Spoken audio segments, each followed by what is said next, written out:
I'm so sorry. You laid your forehead in the palm of your hand, shoulders hunched while you spoke on the phone. A wave of guilt briefly washed over you when you had to say those 3 words on the night both Midoriya and yourself had planned to go out and enjoy yourselves.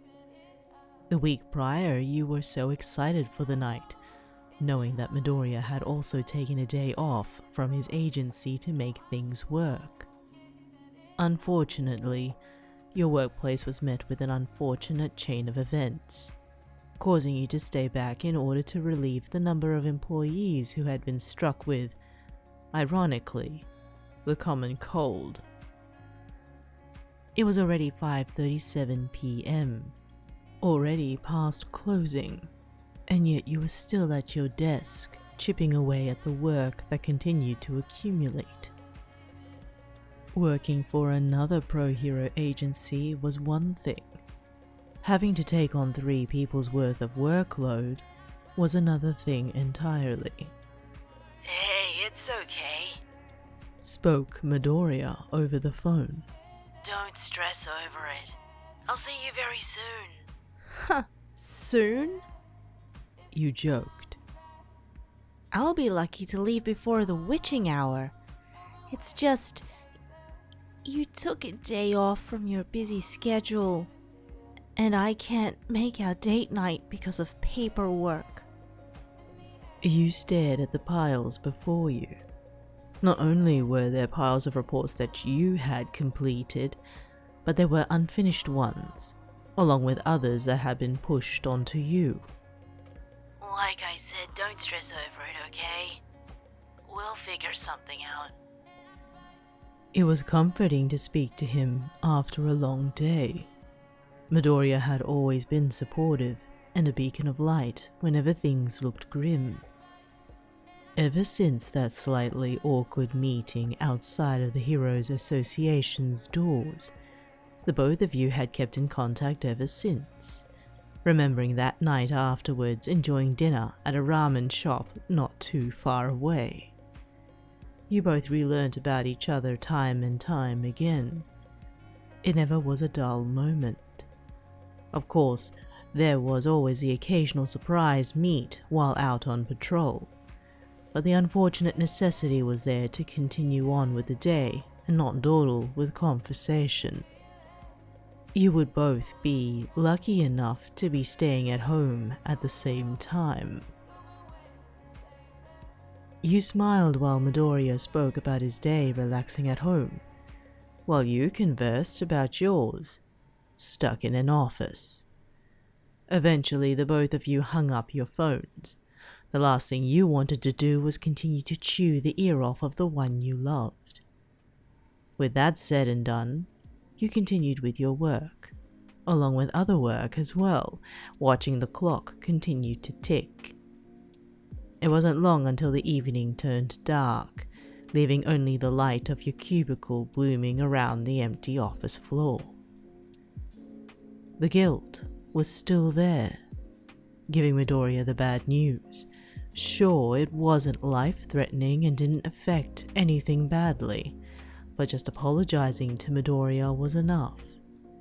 He was too good for this world, you would always think. After staring at the computer screen and countless papers for who knew how long and how many times, you slumped at your desk, rubbing your forehead and scrunching your eyes in hopes to rid of the tension that was growing in your skull.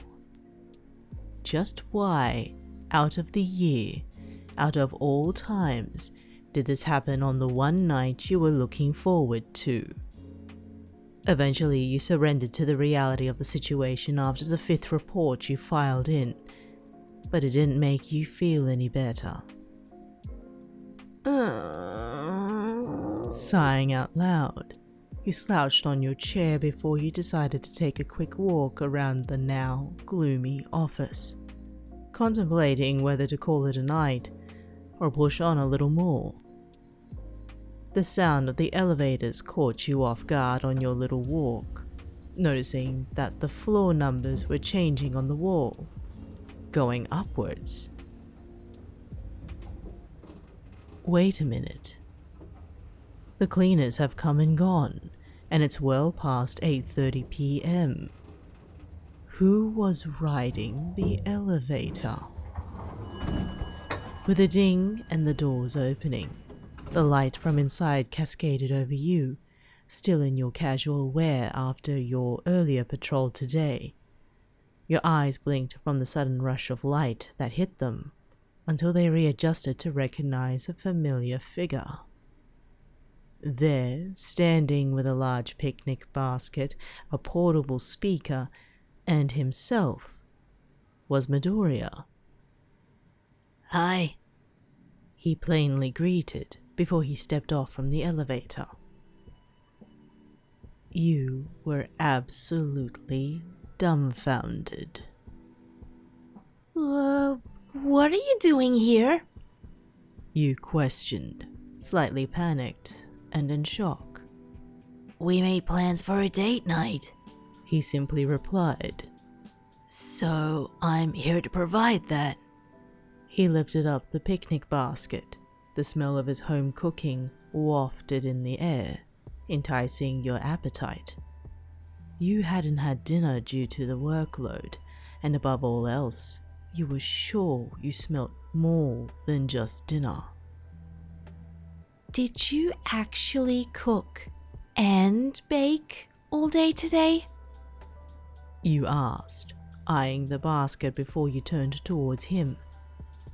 Midoriya smiled while he walked into your office, observing his surroundings before he came across one of the meeting rooms. "I figured you were going to have a pretty bad week," he explained while he entered one of the empty rooms and began to start setting up from the basket. "You smiled through it, but I could tell that you were getting bombarded. So I made sure to take time out of the week to prep for tonight." You watched as he swiftly moved aside the large table in the room with ease. With just a lift, in fact. The more you noticed him utilizing his quirk, the more grateful you felt about its uses. Knowing that the now #1 pro hero was around made for a quick fix around the apartment, such as that one time setting up the king-size bed, following instructions, and watching Midoriya perform all of the heavy lifting involved in the construction of it. The both of you became experts of A-key after that long night. After slightly rearranging the room, which consisted mainly shifting the large boardroom table out of the way, Midoriya pulled out a large, thick throw from within the basket, laying it on the floor before he started taking out all of the food he prepared, the flute glasses and wine, and lastly, setting up candles and the portable speaker nearby. You watched on, dumbfounded and in awe, as he continued to take all stock from the basket. "But," you started, collecting your thoughts. "I thought you made reservations. You said so yourself." Midoriya paused, giving a wry smile before he nervously chuckled under his breath. You knew that anxious tick of his anywhere.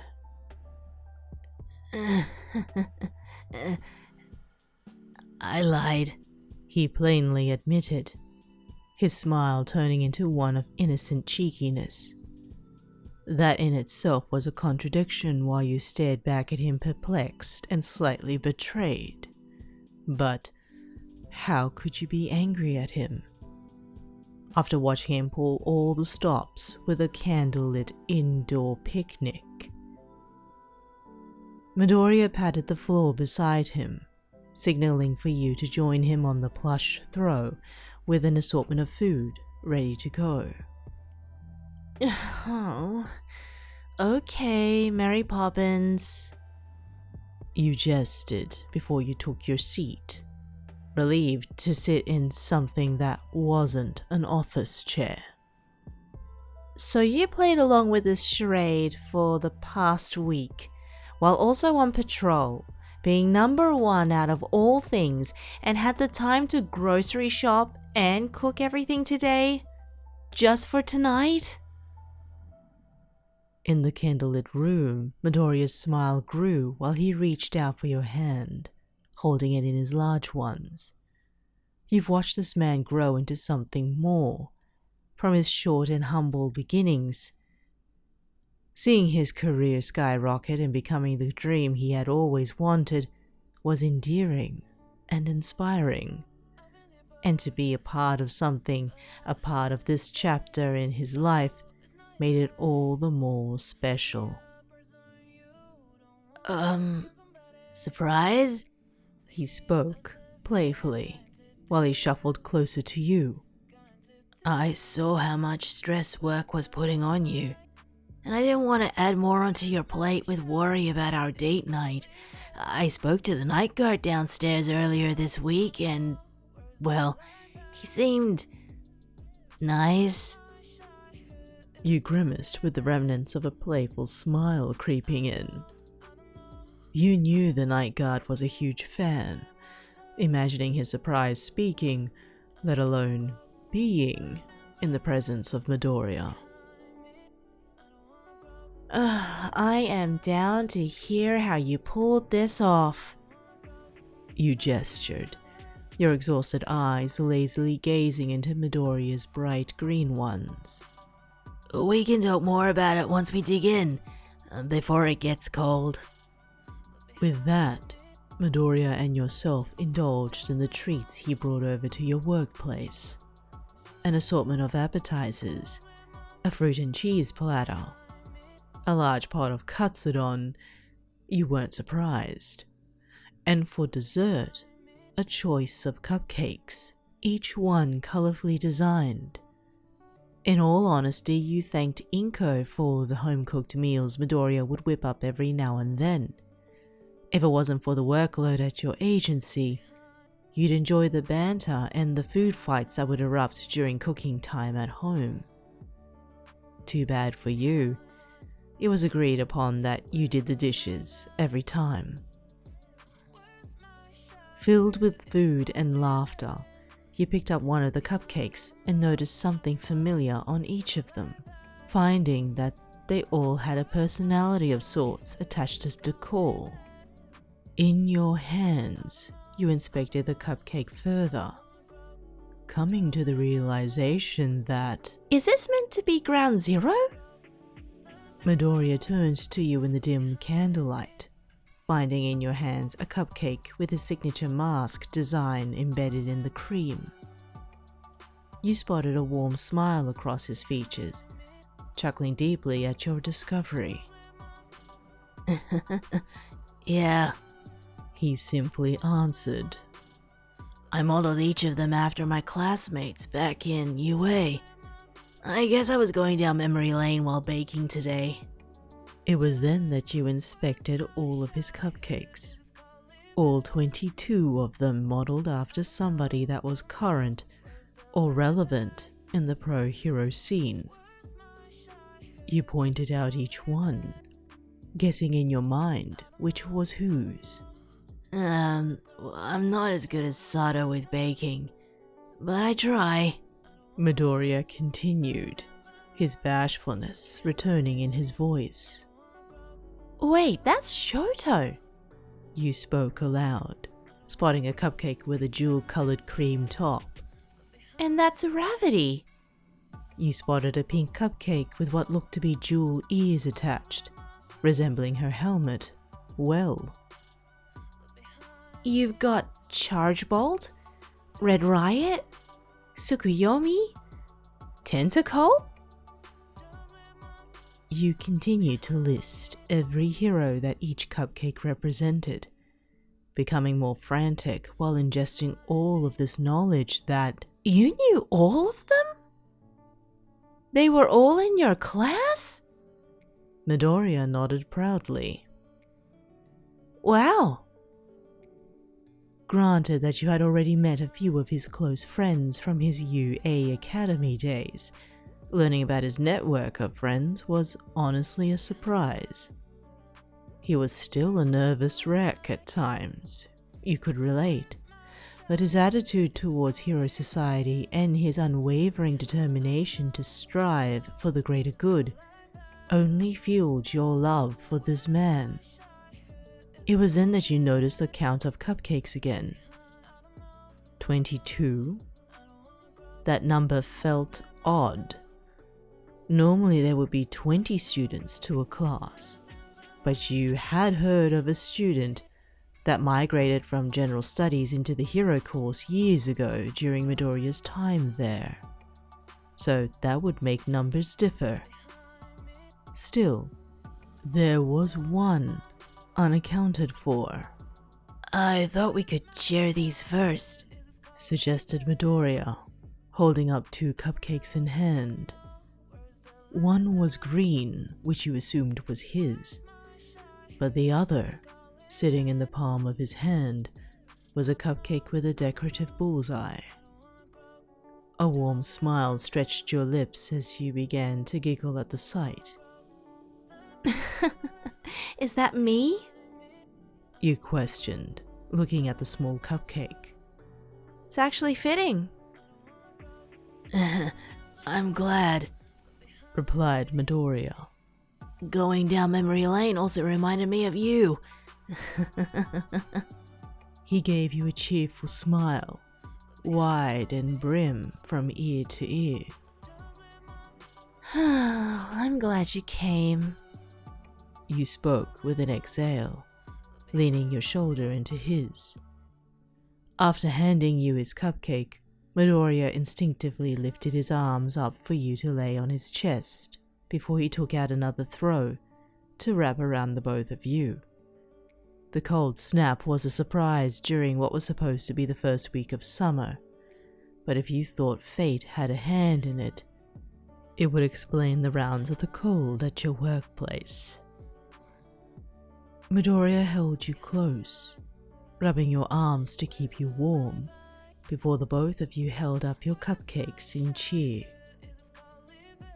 Happy anniversary, cutie.